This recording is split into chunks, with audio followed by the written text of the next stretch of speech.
जय श्री श्री गुरु गौरांग जयतः। जय शिल गुरुदेव की जय। जय शिल प्रभुपाद की जय। प्रकृत सम्बन्ध कार संगे हওয়া उचित। আমরা দেখতে পাই মায়ের সঙ্গে, বাবার সঙ্গে, পতি পত্নী, ভাই বোন, আত্মীয় স্বজন, কত রকমের সম্বন্ধ এই সংসারে আছে। কিন্তু প্রকৃত সম্বন্ধ কি আর প্রকৃত সম্বন্ধ কার সঙ্গে তৈরি করতে হবে, আজ আমরা এ সম্পর্কে শ্রবণ করব। তো দেখুন, একবার দীনবন্ধু নামে এক ব্রাহ্মণ ছিলেন। তার পরিবারে তার পত্নী আর তার দুই পুত্রের মধ্যে বড় পুত্র তিনি বিবাহ দিয়েছিলেন আর তার পুত্রবধূ, অর্থাৎ মোট উনি সহ ওনার সংসারে 5 জন ভক্ত বিদ্যমান ছিলেন। ব্রাহ্মণ অনেক উচ্চ মার্গের ভক্ত ছিলেন। যেমন ছিলেন ব্রাহ্মণ ভক্ত, ঠিক তেমনটি ছিলেন ব্রাহ্মণের পত্নী, ব্রাহ্মণের 2 পুত্র আর ব্রাহ্মণের পুত্রবধূ। সর্বদা একে অপরের সেবাতে রত, সর্বদা ভগবানের সেবাতে রত, সর্বদা হরিগুরু বৈষ্ণবের সেবাতে রত। সেই ব্রাহ্মণের ঘরে কোনোদিন অতিথি এসে ফেরত যেত না। সর্বদা অতিথি সেবাকে অগ্রাধিকার দেওয়া হতো। এইভাবে ব্রাহ্মণ তার নিকট আত্মীয়দের নিয়ে ভজন কার্যের দ্বারা ভগবানকে সন্তুষ্ট করতে লাগলেন। ভগবান খুব খুশি, কেননা অন্তর্যামী ভগবান সব জানেন। এই ব্রাহ্মণের পত্নী মালিনী দেবী, তারপর ব্রাহ্মণের 2 পুত্র, ব্রাহ্মণের পুত্রবধূ, অতীব খুশি ভগবান। তো ভগবান এই ভক্তিকে পরীক্ষা করবার জন্য একদিন তার গৃহে তিনি আসার চিন্তা করলেন। কিন্তু এর আগেই ওই ব্রাহ্মণের এই ভক্তিময় খ্যাতি সর্বত্র প্রচার হয়ে গেল। আর ভগবান কী রূপে আসলেন? ভগবান আসলেন, তার আগে ভগবান তার মায়া দ্বারা একটি সর্পকে প্রেরণ করলেন। আর সেই বিষধর সর্প ব্রাহ্মণের বড় পুত্রকে দংশন করলে ব্রাহ্মণের বড় পুত্র কিছুক্ষণের মধ্যে প্রাণ ত্যাগ করলেন। তো এইভাবে প্রাণ ত্যাগ করাতে সকলেই বিষণ্ণ। আর যখন ব্রাহ্মণের বড় পুত্রের শরীর, মৃত শরীর গৃহে তখনও আসে, সৎকার্য করা হয়নি, সৎকার্য করা হবে, ঠিক ওই মুহূর্তে ভগবান এক সন্ন্যাসী বেশ ধরে সেই ব্রাহ্মণ দেবতার ঘরে তিনি পদার্পণ করলেন। পদার্পণ করে ব্রাহ্মণকে বললেন, হে ব্রাহ্মণ ঠাকুর, আমি লোকমুখে শ্রবণ করেছি আপনি অত্যন্ত দয়ালু, আপনি সর্বদা অতিথি সেবা করেন। আমি আজ আপনার ঘরে অতিথি হিসাবে এসেছি। আমি প্রচণ্ড ক্ষুধার্ত, আপনি আমার সেবার ব্যবস্থা, আপনি আমার ভিক্ষার ব্যবস্থা করেন। কিন্তু ব্রাহ্মণ ভাবলেন, যে ঘরে তার বড় পুত্র অপকট হয়েছে, তার এখনো মৃত সৎকার করা হয়নি, সেই ঘরে এসেছেন সন্ন্যাসী, আর অতিথিতে সেবা বিনা যদি ছেড়ে দেওয়া হয় তাহলে তো অধর্ম হবে। তাই তিনি এই কথাটা তার পরিবারের সমস্ত ভক্তদের সঙ্গে আলোচনা করবার জন্য যখন ভিতরে গিয়ে বললেন, দ্বার প্রান্তে সন্ন্যাসী এসেছেন, তিনি প্রচণ্ড ক্ষুধার্ত, তার জন্য প্রসাদের ব্যবস্থা করতে হবে, কি করা যাবে? সঙ্গে সঙ্গে তার পত্নী, তার 2 পুত্র, বড় পুত্র তো মৃত, ছোট পুত্র আর পুত্রবধূ 3 জনে মিলে একই সুরে উত্তর দিলেন, যে মারা গেছে তিনি আর ফেরত আসবে না। আর ঘরে অতিথি আসলে তাকে ফেরত দিলে অধর্ম হবে।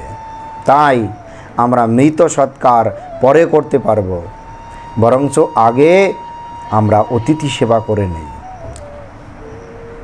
তো এইভাবে বিচার করে যখন ব্রাহ্মণকে বললেন, ব্রাহ্মণ অতীব খুশি হয়ে সঙ্গে সঙ্গে স্নান করে ব্রাহ্মণের জন্য রন্ধনের ব্যবস্থা করতে বললেন, তার পুত্রবধূকে আর তার পত্নীকে। সকলেই ব্যবস্থা করলেন, রন্ধন কার্য হলো। যখন রন্ধন কার্য শেষ হলো আর ওই সন্ন্যাসীকে প্রসাদ নিবেদন করা হলো, তিনি বললেন, আমি যে গৃহে প্রসাদ পাই কখনো একা পাই না, গৃহের সবাইকে নিয়ে পাই। তাই তোমাদের সবাইকে আমার সঙ্গে বসে খেতে হবে। কথা শুনতেই সকলে আশ্চর্যান্বিত হয়ে গেল। একজন আরেকজনের মুখের দিকে তাকাচ্ছে। যখন এইভাবে দেখতে লাগলেন, সকলে একসঙ্গে বললেন, আমাদের বিনা যদি আপনি না খান তাহলে আমরাও খাবো। সঙ্গে সঙ্গে 4টি থালাতে প্রসাদ পারস করা হলো। আর সন্ন্যাসী বললেন, আমি লোকমুখে শুনেছি আপনার ঘরে 2 জন পুত্র ছিলেন, কিন্তু এখন দেখতে পাচ্ছি আপনার ঘরে 1 জন পুত্র, অর্থাৎ আপনার আরেকজন পুত্র কোথায়?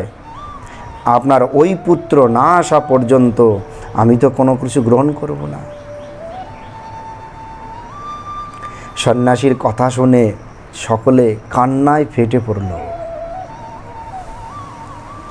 আর তখন দীনবন্ধু সেই ব্রাহ্মণ ঠাকুর সমস্ত বৃত্তান্ত খুলে বললেন। খুলে বলতেই সন্ন্যাসী ক্রোধিত হলেন, এ তুমি কেমন ব্রাহ্মণ? কোথায় তোমার ধর্ম? তুমি এত নিষ্ঠুর! তুমি নিজে খেতে বসে গেছো, তোমার মৃত ছেলে ঘরে, তার সৎ কাজ হয়নি, আর তুমি খেতে বসে গেছো। এইভাবে যখন ধিক্কার দিতে লাগলেন, তখন ব্রাহ্মণ ঠাকুর বললেন, মহাত্মা, আপনি সন্ন্যাসী, আপনি বিজ্ঞ, আপনি পণ্ডিত, আমি আপনাকে বোঝাতে পারবো না, বা আপনার কোনো কিছু অজানা নেই। কে কার পুত্র, এই জগতে কার সঙ্গে কার কি সম্বন্ধ, প্রকৃত সম্বন্ধ কার সঙ্গে, তা আপনি ভালোই জানেন।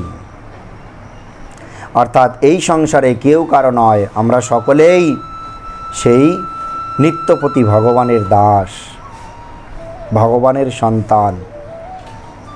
অর্থাৎ যে শরীর ধারণ করে এই সংসারে এসেছিলেন তাকে তো শরীর ছাড়তেই হবে, তাকে তো মৃত্যু স্বীকার করতেই হবে। এইভাবে তিনি বোঝাতে লাগলেন। তিনি উদাহরণস্বরূপ বললেন, একটা আম গাছে আম ধরে, প্রথমে মুকুল আসে, গুটি হয়, বড় হয় কিছুটা, আমটা পূর্ণবয়স্ক হয়, আমটা পাকা শুরু করে, আমটা পূর্ণ পাকে, তারপরে আমটা পরিপূর্ণ হয়ে মাটিতে পতিত হয়। তাই বলছেন, এই যে গাছে আম ধরার প্রক্রিয়া, মুকুল আসা থেকে পরিপূর্ণ পাকা পর্যন্ত যে কোনো সময় যে কোনো আম ওখান থেকে পতিত হতে পারে। কখন কে পতিত হবে বলা যায় না। এই সংসারে ওই আম বৃক্ষের ন্যায় প্রত্যেকটি জীব তদ্রূপ একই রকম। কে কখন শরীর ছেড়ে চলে যাবে বলা যায় না।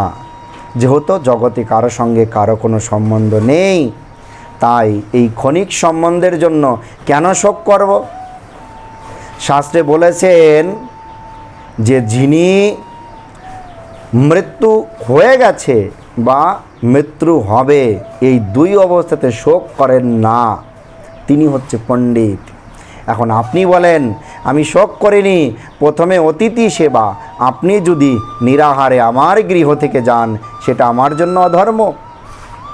তাই আমি অধর্মকে স্বীকার করতে পারিনি, তাই আপনার সেবার ব্যবস্থা আগে করেছি, বাকি সব আপনি জানেন, আপনি নিজে বলেছেন আমরা খেতাম না যে আমরা না খেলে আপনি খাবেন না, তার জন্য আমরা খেতে বাধ্য, কেননা আগে অতিথি সেবা। ব্রাহ্মণের উত্তর শ্রবণ করে এতটা খুশি হলেন, এতটা খুশি হলেন, তখন সন্ন্যাসী বর ব্রাহ্মণের পত্নী মালিনী দেবীকে বললেন, তুমি তো মা, মৃতপুত্রের সংস্কার হয়নি, তুমি কি করে খাচ্ছ? তুমি তো মা নামে কলঙ্ক। তখন তিনি বললেন, আপনি বলছেন কে কার মা, কে কোথা থেকে এসেছে, কেন এসেছে, কার জন্য শোক করবে? প্রকৃত মাতাকে কৃষ্ণ মাতা, কৃষ্ণ মাতা পিতা, কৃষ্ণ ধনপ্রাণ, কৃষ্ণের সংসার করি ছাড়ি অনাচার, এই সংসারে কেউ কারো নয়। আপনি বিচার করে দেখুন, কার কখন মৃত্যু হবে, কার কখন জন্ম হবে কেউ বলতে পারে না। একজন কুমার মাটি দিয়ে দ্রব্য তৈরি করে, সেই দ্রব্য তৈরি করতে করতে সেই দ্রব্য যে কোনো সময় ভেঙে যায়, এর জন্য যেমন সেই কুমার শোক করেন না, ঠিক একই রকম এই সংসারে প্রত্যেকটি জীব তার জীবনযাত্রায় চলতে চলতে কালের স্রোতে কে কখন চলে যাবে তার জন্য শোক করা উচিত, শোক করা উচিত না। তাই এই মিথ্যে মিথ্যে শোক না করে সেই নিত্যপতি নিত্য ভগবান এর সেবা করাই প্রত্যেকটি জীবের একমাত্র উচিত। প্রকৃত সম্বন্ধ ভগবানের সঙ্গে। ভগবান যেটা করেন, ভগবান দুঃখেতে, ভগবান সুখেতে, ভগবান কোনো কিছু নিয়ে গেলেও, ভগবান কোনো কিছু দিলেও, উভয় অবস্থাতে যিনি সুখী, উভয় অবস্থাতে যিনি আনন্দ আস্বাদন করেন।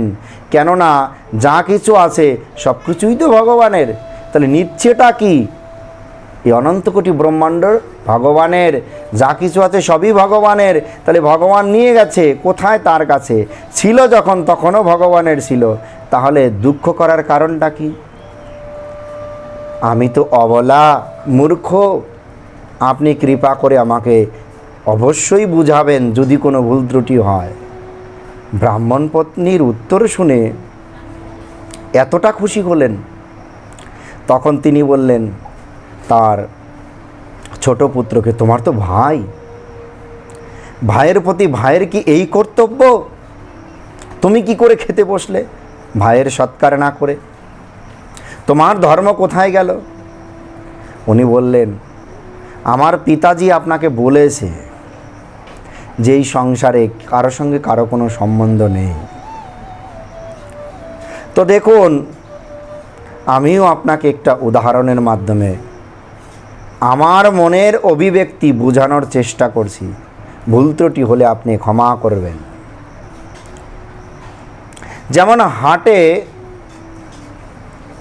কারবার করবার জন্য বিভিন্ন দিশা থেকে লোক একত্রিত হয়, কেউ কাউকে চেনে না, কেউ কাউকে জানে না, ক্ষণিক সময়ের জন্য একত্রিত হয়ে তারা কত আপন, নিজেদের জিনিস কেনা বেচাতে ব্যস্ত, কিন্তু যখন তাদের কারবার হয়ে যাচ্ছে সকলে আপনি আপনি দিশাতে, যে যেখান থেকে এসেছে সেখানে চলে যাচ্ছে, কারো সঙ্গে কারো কোনো সম্বন্ধ নেই। ঠিক একই রকম এই সংসার একটা হাটের মতো, এখানে সকলেই যার যার কর্তব্য কর্ম নিয়ে এসেছে, সময় হলে আপনার আপনার দিশাতে চলে যেতে হবে, কেউ কারো জন্য অপেক্ষা করবে না। তা আমার ভাই এসেছিল এখানে, এখানে কর্তব্য করেছে, তার সময় হয়ে গেছে, তিনি চলে গেছে, এর জন্য কেন শোক করব মিছে মিছে? আর সম্বন্ধ, সম্বন্ধ কি করে হয়? জাগতিক সম্বন্ধ শরীর যতদিন বিদ্যমান আছে, জন্ম হবার পর সম্বন্ধ হয়, শরীর ছেড়ে দেওয়ার সঙ্গে সঙ্গে সম্বন্ধও ছেড়ে দেয়। তো তিনি তো এখন মৃত, অর্থাৎ তার সঙ্গে আমাদের কোনো সম্বন্ধ নেই। আর আপনি বলেছেন যে আমি কী করে খেতে বসলাম? আপনি জানেন, সৎ ব্রাহ্মণের ঘরে, ভগবত ভক্তের ঘরে অতিথি কখনো নিরাহারে ফেরত যায় না। আপনি বলেছেন আমরা না খেলে আপনি খাবেন না, আমরা নিরুপায় হয়ে খেতে বসেছি, আমরা আগে অতিথি সেবা করতে চাই। ব্রাহ্মণ ছোট কুমারের কথা শুনে অতীব সন্তুষ্ট। তৎপরবর্তী সন্ন্যাসিনী বলতে লাগলো, তোমার তো পত্নী, তার পুত্রবধূকে, তোমার তো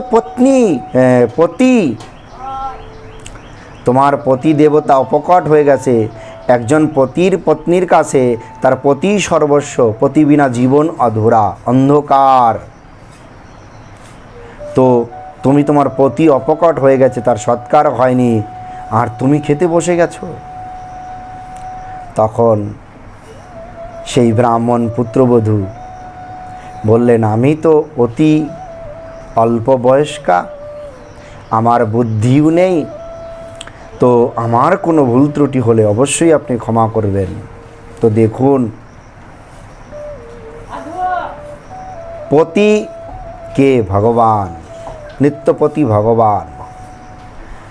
এই প্রকৃতিতে যা কিছু হচ্ছে একমাত্র ভগবানের ইচ্ছাতে। প্রকৃতি হি ক্রিয়মানানি।